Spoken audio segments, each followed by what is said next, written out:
fertility doctor in Dallas. I wanted to introduce actually one of our IVF nurses is Kelly. And actually, I know that y'all have also talked to surrogacy agencies here, and Gail East is with a surrogacy agency that we work with closely, who might be also worthwhile to talk about, to talk to. We are, like I said, we're a practice in Dallas, and it's me and 2 other doctors, although I'm primarily the one that's involved in terms of surrogates. I think that one of the things that strikes me the most is how overwhelming I can think that it would be in terms of starting to look at the process, and even almost like when you think you have a handle of what's going on, of the different moving parts that are involved. And so I know from our clinic that I feel like that one of the things that we specialize in, or that we're devoted to, is in terms of communication, because especially for 2 guys that are going through that, it's involved using an egg donor and a surrogate, that communication is very key, because a lot of times, other than when you initially come in, and for example for us, when you come in and you freeze sperm, then you're not so much involved as it is with other things that we do. And personally, for me, that would be very frustrating, because I like to know what's going on, and I like to, because not only do I like to know, but it still is amazing to me. And we were actually talking about this yesterday, about even patients that are going through IVF, and you spend $15,000. That when you that if you spend $15,000 and you buy a car, that when you wake up in the morning, your car's there. But with this, you can spend a lot more than $15,000 and still not have anything to show for it. And I would go crazy. And I think that from our, at least from my, I feel very strongly that everybody deserves the right of having a child, and we make sure that that happens. In other words, in terms of working with people that come and see us. We have one nurse who's actually not the nurse that's involved in our surrogacy and our egg donors, who actually could not make it here, that is really primarily the one that you would be talking to, that would actually walk you through they would be involved in communications and email with you in terms of from the beginning to the end, which I think is really helpful. Whether you see we work with surrogacy agencies, or whether you come to a clinic initially. I mean, a lot of patients, like for example here, that we've seen people from the States as well as people from outside the country. Typically, we have like a Skype consultation where we just kind of go through, and you kind of get to know us, and we get to know you, so you have a general idea in terms of the clinic. And I think that that you probably get a pretty good idea of what's going on with the program and specifics. But obviously, we want to see you face to face, where patients typically come in, and that day that we would want you to freeze sperm, so you would know that part is taken care of, as well as the lab work that's that's involved in that. Usually at the time when we talk to somebody, if it's on for example, like a Skype consultation, a lot of times I'll say, here are a couple of surrogacy agencies that you want to talk to, and you can talk to them about their experience in terms of working with us. Because when you go talk to different clinics, I mean, again, everybody has like a vested interest. It's important to kind of get feedback in terms of from both sides, in terms of is it the real deal or not. And so you would typically have spoken to the surrogacy agencies, and if it seemed like that it was it was going to work out, then, and for example, what we've done is actually had you come in and freeze sperm and have your initial consultation, but at the same time we would see the surrogate as well. Surrogates are that are coming from an agency are already screened very well, and that's why you also get a sense when you're working with a surrogacy agency in terms of what their criteria is, or what their standards are of who they're willing to work with, because you'll see that it's across the board. and it's not as regulated, for example, as fertility clinics in a way, and clinics have different standards, and it makes a difference. Because sometimes, while there's places that can that may charge a little bit less in terms of what you're paying for, ultimately, when you think about the cost of what you're paying for, for going through and for a whole year, people pay, it's not. I mean, I've definitely have seen people that have come back and said, I understand kind of what you're talking about, but basically, the ideal thing is that you would come in and you'd have your sperm frozen. We would sit down and talk, and you would meet the surrogate at the same time. A lot of times, it's not uncommon to meet the surrogate the night before dinner, or have lunch, or whatever, just so you all kind of. Y'all could meet in person if y'all have met like over the phone, or y'all have talked on the phone before. Once you're, or even before you're matched with the surrogate.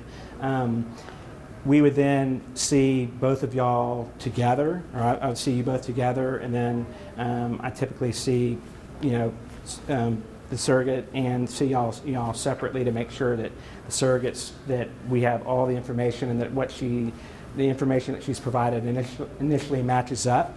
In other words, in terms of what we actually see, and then the second part is that hopefully, ideally, if you all had also gotten information about egg donor agencies, we have an in-house. We've recruited donors ourselves that we've screened medically in terms of, I don't know if you're in terms of general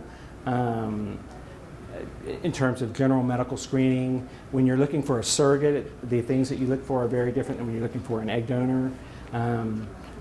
Forgive me if I'm repeating some of this stuff that you already know, but obviously when you're looking for a surrogate, you're looking at someone that's already had a pregnancy before, and how, in terms of someone that's going to be, that you feel very comfortable that you're going to be able to trust, it's actually going to be carrying your DNA, and that's very different characteristics than looking for an egg donor.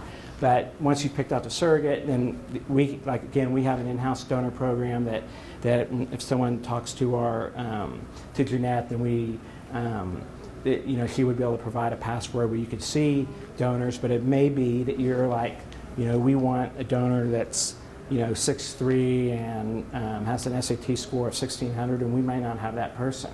Because primarily we're a medical clinic, and it's different than an egg donor agency where that's all they do, and so they definitely have a much wider selection of people. And when you look at that, there are standalone egg donor agencies, or like Gail, for example, works very closely has a counterpart that's involved in that, and so it's helpful to try to not have as many moving parts in terms of what's going on, and but obviously that's the other component.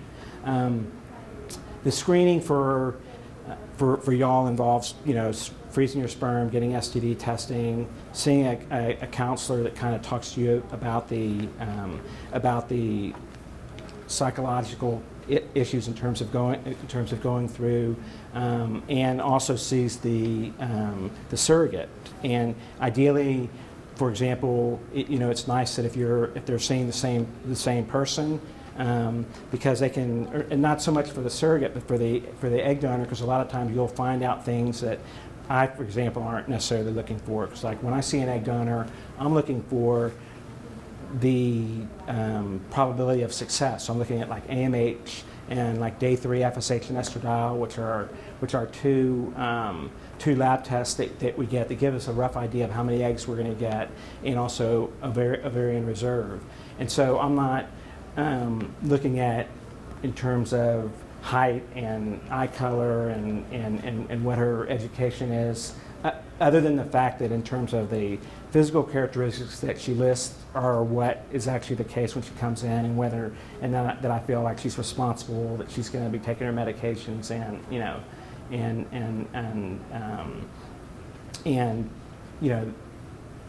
it'll be successful. But a lot of times, for example, like Jeanette's able to talk to the egg donors, and so she's also able to, like our own in-house donors we've already screened. The ones that we see from an agency we haven't necessarily seen before, but depending on the agency if you're talking about an egg donor agency, we're familiar as well, because they can also have varying degrees of of donors that we feel really comfortable with. Any questions about that part? The last thing is the legal part. A lot of times that's directed by the surrogacy agency of who they've worked with before, and they'll refer you to someone, and they've worked again, and a lawyer is someone as well that you can ask and say, tell me about the surrogacy agency, tell me about the fertility clinic, because all those things I think are really, you want to have a number of different. It's nice to have a number of different indicators in terms of going home with the baby. After we see we see the egg donor, she's had her medical screening, FDA testing, psychologist screening. Then the next part is really the medical part, which involves which is really the simplest part. We've already discussed when you have your appointment with me the main things such as how many embryos to transfer, whether you're going to be using sperm from both of y'all, if you're interested in using PGD, and so those things are already spelled out. Obviously, before you start the process, the medical part really involves basically placing the egg donor on birth control pills, and birth control pills are basically, it almost seems I've always thought it's like, it seems counterintuitive why you would put people on birth control pills when they're going through, but you basically want to get control of their cycle. Same thing with the gestational carrier. The gestational carrier is placed on birth control pills, and then the egg donor goes through, starts taking injectable medications, which is on average is about 10 days, and then she goes through a process where she has a retrieval where we aspirate those eggs, and when that occurs, then you would get a call from Jeanette in terms of how many eggs you have. In our case with donors, the average is 17. We like to get between 10 and 20. You don't want to have 30 eggs because it's not physiological really when you have someone that has many eggs, but you also don't really want to have. Ideally, you don't want to have less than 10. Those eggs are then fertilized with your sperm or both of y'all's sperm to make embryos, and then those embryos grow. And then on day, if you're not doing PGD, well, then typically the transfer is on day 5. We typically transfer 2 embryos, but it also depends on the couple. If you have if you've already been through and you've had a child, and then you're you look at things a little bit differently than if it's your first time that you're going through. But you can transfer 2 embryos and have 2. You can transfer 2 embryos and have 1, or you can transfer 2 embryos and have none. And we don't, the goal is a single pregnancy. Twins are okay. I know that there's a strong desire to have twins, and it definitely works out in terms of if you're using the sperm from each of y'all in terms of being done with it from a cost perspective. But definitely, you probably know if you've talked to people that have had children. One child's a life-changing experience, and 2 is 2 is a lot. But obviously, there's an increased risk in terms of preterm labor, things like that. For the most part, twins do very well, but in general, the goal is a single pregnancy, and then a subsequent pregnancy. About 40 to 50% of the time, you have embryos that meet criteria to be frozen. So if you have a child, and if you get, if there's a pregnancy, and so those are available. That if you have a child and you want to, you have frozen embryos, and you can use those. Or if for example, if you went through and you did, we certainly have patients that do a single embryo transfer, and and if they don't get pregnant, when you do a single embryo transfer, the thing is that you're, for example, in our hands, if you transfer a single embryo and you're not pregnant within, obviously we really only do that if we have somebody that has frozen embryos, because we're very strict in what we're going to freeze, and so we feel very comfortable. I feel very comfortable if someone has frozen embryos of feeling like that they're going to have, that they're going to go home with a baby. But those things are important to work out. I would say lastly is it's different seeing either seeing doctors or surrogacy agencies where you're talking in a large group versus when you're sitting down with somebody face to face, or even, for example, even over Skype, because you have to feel comfortable. And it's just like in anything in life that usually you can't. It takes when you sit down with someone, you get a rough idea, and you have to feel like that they have your back, and that they are that they're really committed in terms of which I think obviously everybody here is, but in terms of that you feel comfortable with the communication-wise, and you feel comfortable with the team, and you have to feel that way, and it's really, really important, because if that's not the case, well then it's not worthwhile, because it's not something that is like what typical, like other things where you're going through a process and you're done in a week or a month or things like that. It's a long-term, it's a long-term process. So. I don't know if anybody has any questions. I'm certainly available to talk to either anybody outside. You can email me, call. I know that it's that it's a hopefully that you can. I can just tell you personally that I thought that I knew a lot about. I could talk to you about the different things in life in terms of what an egg and a sperm and this and that, whatever. But in terms of actually.